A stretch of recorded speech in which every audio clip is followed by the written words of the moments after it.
بسم اللہ الرحمن الرحیم۔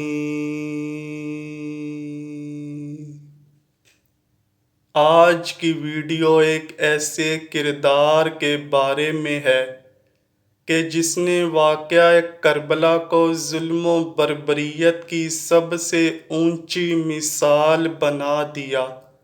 جی ہاں، آج کی ویڈیو میں ہم بات کریں گے کہ شمر کون تھا، وہ کیسے ایک کمانڈر بنا، میدان کربلا میں اس کا کیا کردار تھا، واقعہ کربلا کے بعد اس نے زندگی کہاں گزاری اور پھر اس کی موت کیسے دردناک طریقے سے ہوئی۔ شمر بن ذی الجوشن کی کنیت ابو صابغہ تھی۔ وہ قبیلہ حوارزن کی شاخ بنو عامر اور ضباء بن کلاب کی نسل سے تھا۔ شمر کے والد کا نام شرجیل بن عوذ بن عمرو تھا، لیکن اس کو ذی الجوشن پکارا جاتا تھا۔ اس کی وجہ یہ تھی کہ وہ عربوں میں پہلا شخص تھا جس نے سب سے پہلے زرہ پہنی تھی، جو کہ اسے ایران کے بادشاہ نے دی تھی۔ شروع میں شمر شیر خدا داماد مصطفیٰ حضرت علی رضی اللہ تعالیٰ عنہ کے ماننے والوں میں تھا، لیکن بعد میں وہ آپ کے خلاف ہو گیا۔ شمر تابعین میں سے تھا۔ شمر ہی وہ شخص تھا جس نے 51 ہجری میں صحابی رسول حجر بن عدی رضی اللہ تعالیٰ عنہ کو جھوٹی گواہی دے کر گرفتار کروا دیا تھا۔ 60 ہجری میں حضرت مسلم بن عقیل نواسہ رسول حضرت امام حسین رضی اللہ تعالیٰ عنہ کے سفیر بن کر کوفہ گئے۔ حضرت مسلم بن عقیل کی آمد کے بعد یزید نے عبید اللہ ابن زیاد کو کوفہ کا گورنر بنا دیا، تو عبید اللہ ابن زیاد نے شمر کو، جو کہ اس وقت ایک عام سپاہی تھا، اس کو ایک خاص کمانڈر بنا دیا اور حضرت مسلم بن عقیل کے حامیوں کو منتشر کرنے کی مہم پر لگا دیا۔ شمر نے کمان ملتے ہی مسلمانوں پر فتنہ انگیزی کے الزام باندھے اور ان کو سپاہیوں کی مدد سے خوف زدہ کیا، اور پھر ابن زیاد کے حکم سے ہی حضرت مسلم بن عقیل کو شہید کر دیا گیا۔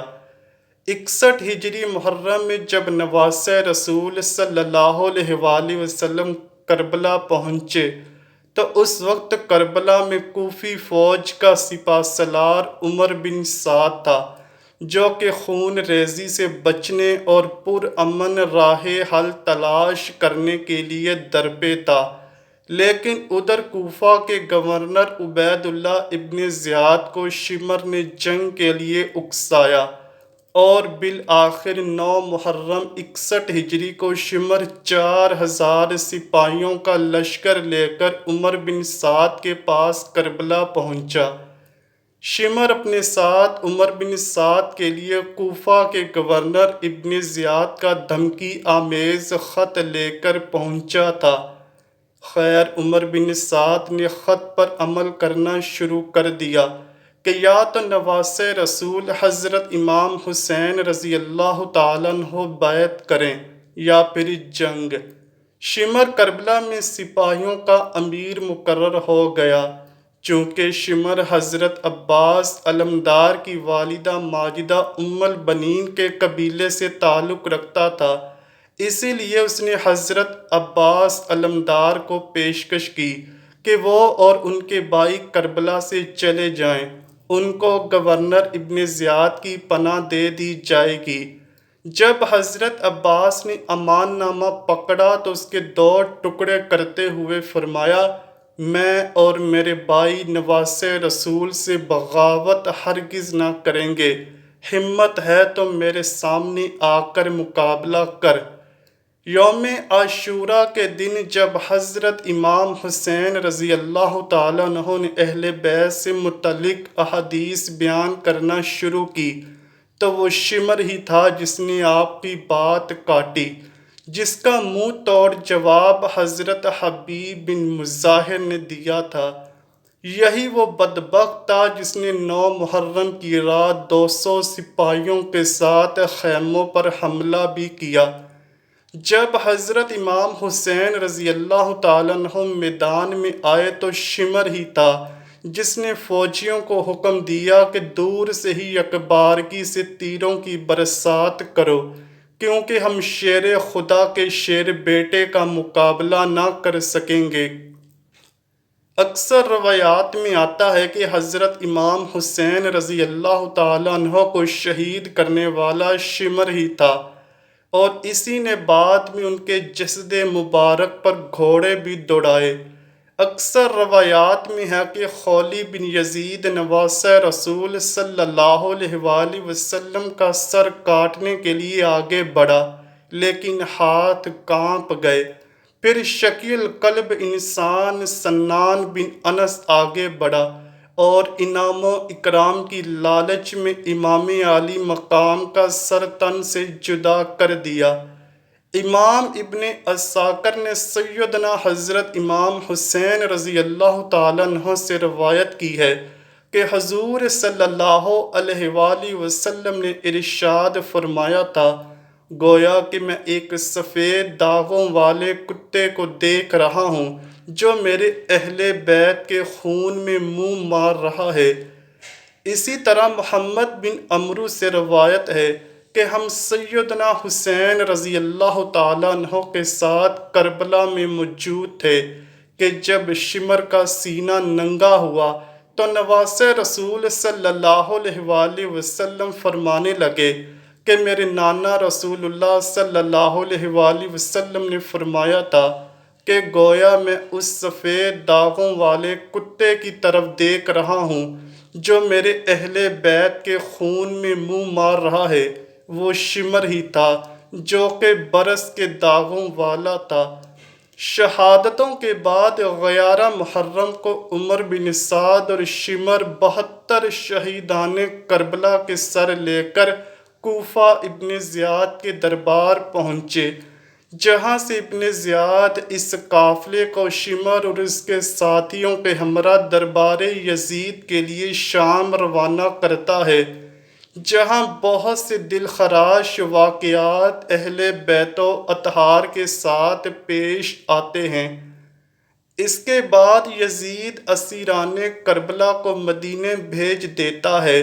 اہل بیت کو مدینہ پہنچانے کے بعد شمر لعین کی سرکاری ذمہ داری ختم ہو جاتی ہے اور وہ واپس کوفہ آ جاتا ہے۔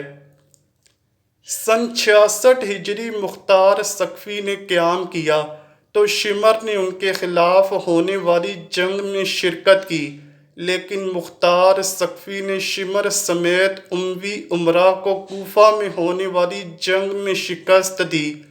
مختار ثقفی نے ارادہ کیا تھا کہ وہ کربلا کی جنگ میں شریک ہر یزیدی کمانڈر کو قتل کرے گا اور اہل بیت کے گھرانے کا بدلہ لے گا۔ شکست کے بعد شمر کوفہ سے فرار ہوا، لیکن مختار ثقفی نے خاص طور پر اپنے غلام ضربی کو ایک دستہ فوجیوں کا دے کر اس کے پیچھے بھیجا، لیکن شمر نے مختار ثقفی کے غلام اور اس کے دستے کو قتل کر دیا۔ پھر مختار ثقفی خود اس مہم پر نکلے اور شمر کو گھیر کر قتل کیا۔ اس کا سر گردن سے اتار کر کالا کر کے نیزے پر لٹکا کے پورے کوفہ میں گھمایا اور اس کے دھڑ کو پہلے کھولتے ہوئے تیل کی دیگ میں ڈالا گیا اور پھر کوفہ کے بازار میں جنگلی کتوں کے آگے ڈالا گیا، اور پھر شمر کا سر محمد بن حنفیہ کے پاس مدینہ بھجوا دیا گیا، جنہوں نے نواسہ رسول حضرت امام حسین رضی اللہ تعالیٰ عنہ اور اہل بیت کو شہید کیا۔ ان کا انجام یہ ہوا کہ وہ سب کے سب بے دردی سے قتل کر دیے گئے، جن میں سے کچھ کے سر کاٹے گئے اور کچھ کے جسم کو کتوں کے آگے پھینکا گیا اور ان کی اینٹ سے اینٹ بجا دی۔ بے شک اللہ پاک بہتر حساب کرنے والا ہے۔ یہ وہ لوگ تھے جن کا انجام اس دنیا میں بھی بدترین ہوا، اور یقیناً قیامت میں بھی یہ بدترین عذاب کے مستحق ہیں۔ اللہ پاک ہم سب کے دلوں کو بھی اہل بیت کی محبت سے منور کر دے۔ کمنٹ سیکشن میں آمین ضرور لکھیے گا۔ امید کرتا ہوں کہ آپ کو ویڈیو ضرور پسند آئی ہوگی۔ اگر ویڈیو پسند آئی ہے تو ویڈیو کو لائک کیجئے، شیئر کیجئے اور چینل کو لازمی سبسکرائب کیجئے۔ کمنٹ سیکشن میں اپنی رائے کا اظہار بھی ضرور کیجئے گا۔ ملتے ہیں اگلی ویڈیو میں، تب تک کے لیے اللہ حافظ۔